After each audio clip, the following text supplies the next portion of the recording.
The most visited monument in France is not the Eiffel Tower. It's not the Louvre Museum. It's a Gothic cathedral whose construction began in the year 1163 and which has survived tumultuous events throughout France's rich history. The most recent of those was a devastating fire that destroyed most of Notre Dame's roof and all of its spire in 2019. The cathedral's two distinctive towers remained. Many of its priceless artifacts, which date back centuries or more, were spared or rescued, and French officials promised they would rebuild. The interior part of Notre Dame was reopened last December. People immediately resumed flocking to the site to see its restored beauty. Another section just reopened to the public last weekend. Visitors can now climb the 424 steps of Notre Dame's twin towers. They can see its famous gargoyles up close. They can look out on an extraordinary view of the French capital. It's part of a 45-minute tour, and unlike the free admission to the cathedral itself, accessing this area costs about $19 and is limited to 19 people at a time. Opening weekend visits sold out in less than half an hour, and as renovations continue, Our Lady of Paris is once again welcoming tourists, historians, artists and architects, and everyday admirers to the structure that has stood since the Middle Ages.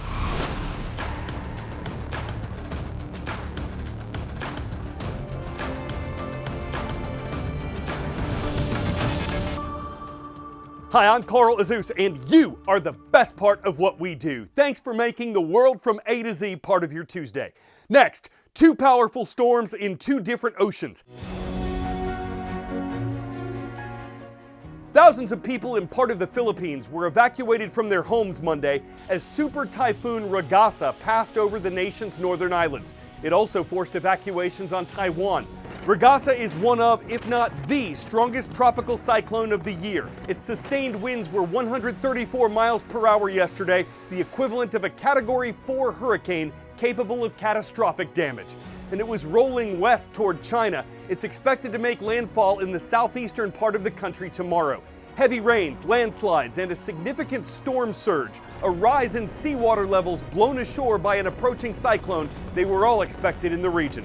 Meantime, Gabrielle is the name of a hurricane spinning in the Atlantic. It was a Category 3 storm that was pretty close to Bermuda Monday, but aside from dangerous beach conditions there and in parts of the eastern U.S., Gabrielle was not expected to directly threaten land. Finally, as we produced this show, airports across Europe were still dealing with the effects of a cyberattack that started disrupting operations on Friday. Officials say hackers targeted airport check-in systems with ransomware, which requires victims to pay money to get control of their systems back. This did not harm any planes themselves, but thousands of passengers from Britain to Belgium to Germany were impacted by flight cancellations and delays. Word of the knowledge. The conference that led to the establishment of the United Nations was held in what city? New York, New York, San Francisco, California, London, United Kingdom, Geneva, Switzerland.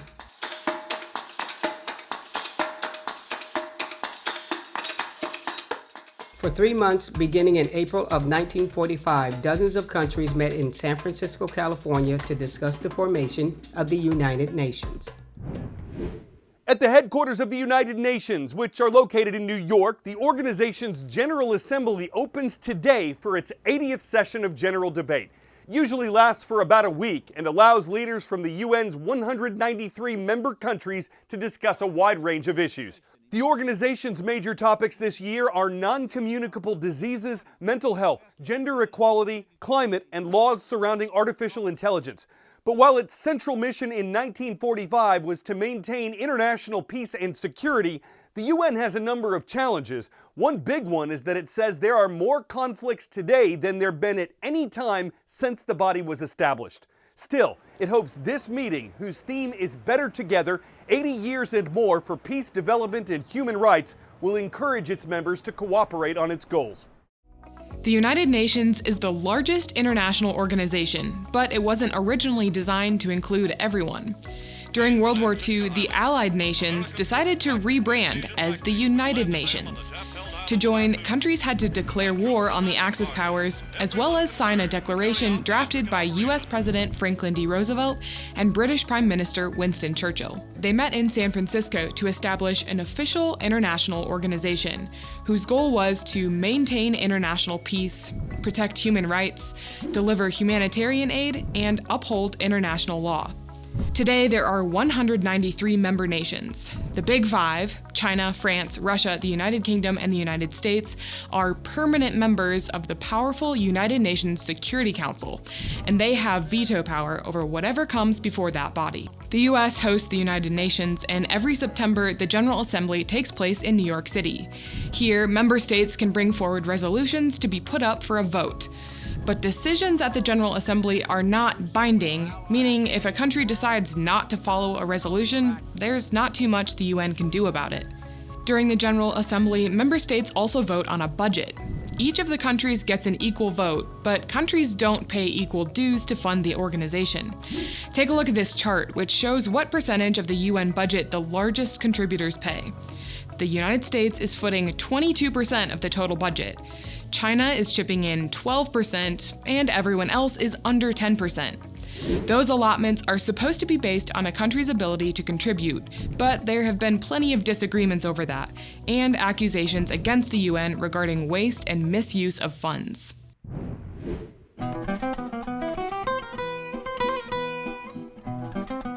this date in world history, an American teenager named Henry McCarty was arrested on September 23, 1875. It wouldn't be his last brush with the law. McCarty would later become known as William H. Bonney, or Billy the Kid, the infamous outlaw believed to have killed 21 men before a sheriff killed him in 1881.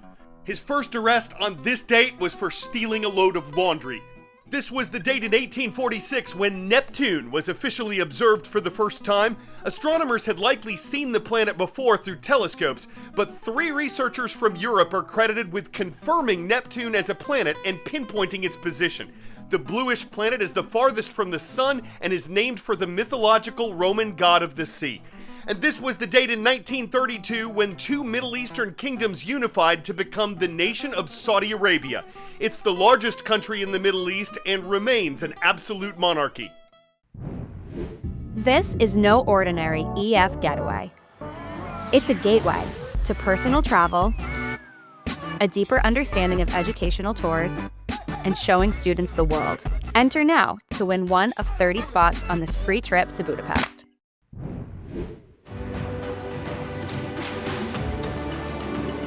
Yesterday's show spotlighted some shamrocks from Kentucky. Today we've got some from Novi, Michigan. That's where Mr. Facione's class is watching from Detroit Catholic Central High School. Great to see you. We're jumping over to the West Coast to say hello to Mrs. Kopit's class. La Creole Middle School is here from the city of Dallas in the Pacific Wonderland of Oregon. And from Pennsylvania, we welcome the Tigers of Mr. Zurcher's class. Maplewood High School is in the community of Guys Mills. Intergalactic, planetary, intergalactic. It's not just a lyric, but also a perfect description of the breathtaking body of work in the 2025 ZWO Astronomy Photographer of the Year competition. Put on by England's Royal Observatory Greenwich and described as the world's biggest space photography competition, this year's winners have been revealed across categories including sun, moon, skyscapes, and more. And Out of This World simply doesn't begin to cover it. Highlights include rocky material burning up in our atmosphere, presenting like a glowing tear in the universe, and a spectacularly colorful panorama capturing the depth of the Milky Way as it spans the sky like a cosmic rainbow. But the overall winner was this close-up look at Andromeda, which judges praised for its unprecedented level of detail and its unusual dynamic composition.